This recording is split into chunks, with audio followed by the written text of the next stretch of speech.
Alright, going to get some gas. Um, the CNT intercooler came today. I did a quick unboxing, which I filmed a couple hours ago. I just wanted to note about that CNT intercooler. A lot of hate about how good or bad its quality might be. But my point is that the intercooler costs $339. The next best price for a Mushimoto or Grimspeed or all the other companies that seem to sell quality units is at least double that, and often more than double. So, I mean, how bad can it be? I don't know. We'll find out, but I think it's worth a little bit of a risk to kind of find out exactly how good it is.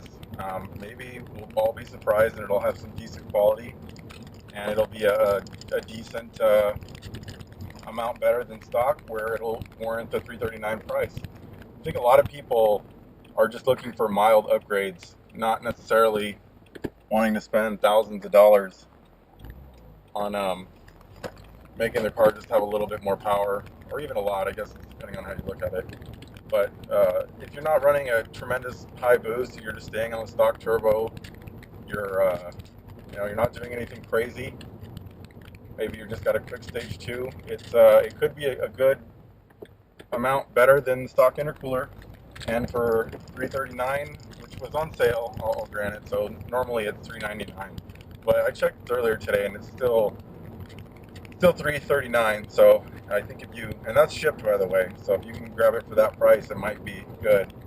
So just wait till the end of the video, and I got some still shots of the intercooler, a little bit better quality, so you can kind of see how it is, and then we'll go from there. So next week I hope I'm getting it installed, and before then I'll kind of do some tests.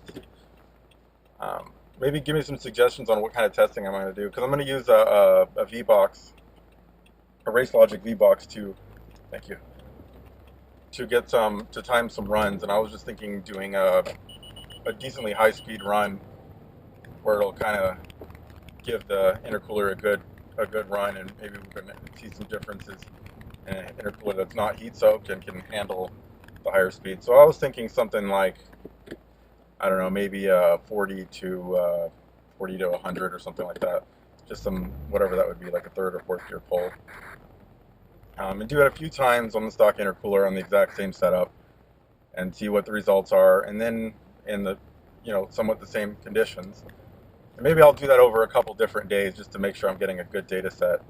And then in the same conditions, test it with the intercooler and see if there's a trend of a better time, which will tell us that it's performing better. I could take it to a dyno and then have them blow some air on it, but that's really, that's kind of expensive, and I just don't really want to go through the trouble.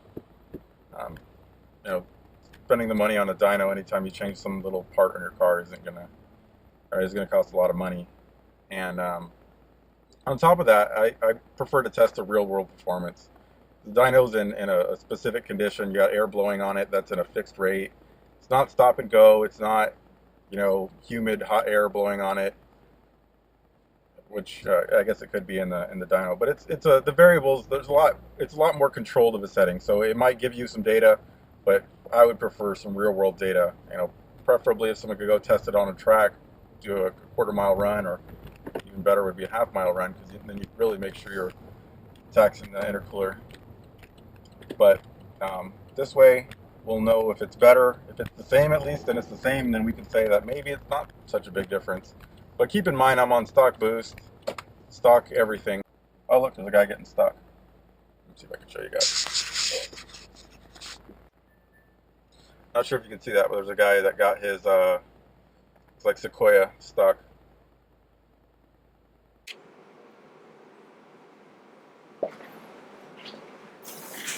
Here we go. And a little piece of paper here that I guess are instructions. We'll go over those and get them out of here.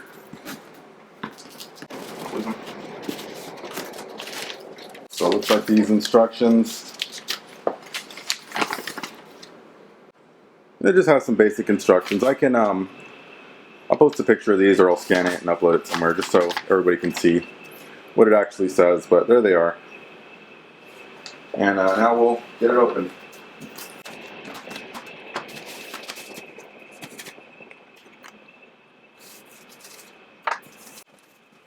Okay, it looks like it's packaged decently. Doesn't seem like a super cheap product. I mean, it has its own box size and everything. And from what I understand, this is a generic intercooler.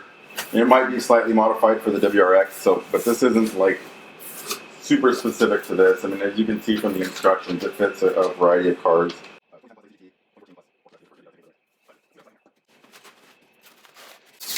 Okay, it's packaged somewhat nicely.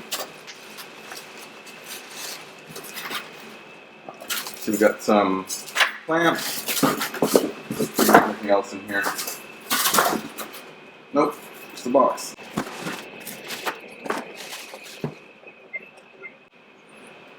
Alright, put a towel down so I don't scratch my fine mahogany table.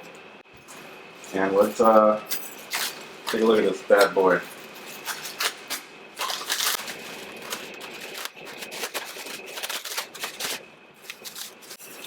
Okay. So, this would install like this. I obviously don't have a comparison on the stock one because I don't have them side by side, but it seems okay. I mean, it's definitely got some problems. I mean, not problems, but you can see where it's just a, I guess this is a cast piece, or I don't know. I'm not a metallurgist or welder, but the quality just seems a tiny bit crummy. Let me see if I can get it to zoom better. Okay, just trying to show the quality on the welds and everything. As you can see, it's not the best. I mean, certainly could be better in a lot of spots. Now the actual intercooler itself looks decent. I mean, the welds are solid. I mean, it doesn't look like it's going to leak or anything.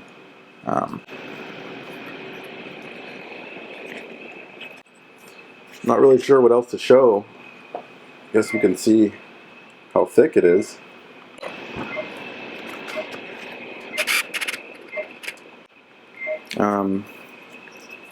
Not sure how to show scale.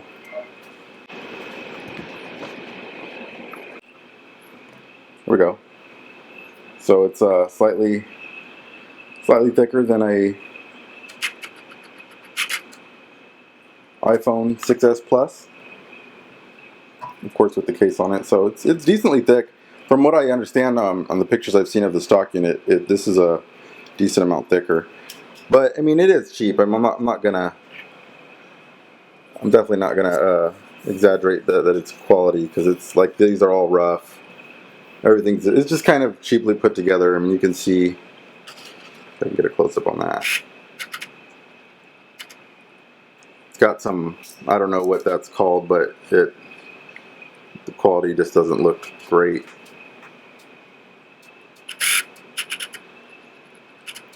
There we go. So it's got some of that, but I mean, and there's some sort of residue of something. I don't know what that is, but it's like reddish powder.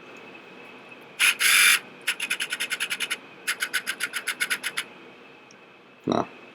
But alright, there it is. This is the CNT intercooler upgrade for a 2015 plus WRX, or of course a Forester XT 14 plus, and apparently a Legacy GT 2010 plus. So now this is for the blow-off valve, not for our application, which shows that this is a more of a generic piece. But it looks solid. I can't imagine it cooling much worse than the stock unit, if at all. It seems alright to me. Once we bolt it on and do some tests, then we'll know. But I'm not really sure how the stock one bolts on. If this all is going to line up perfect, but there it is.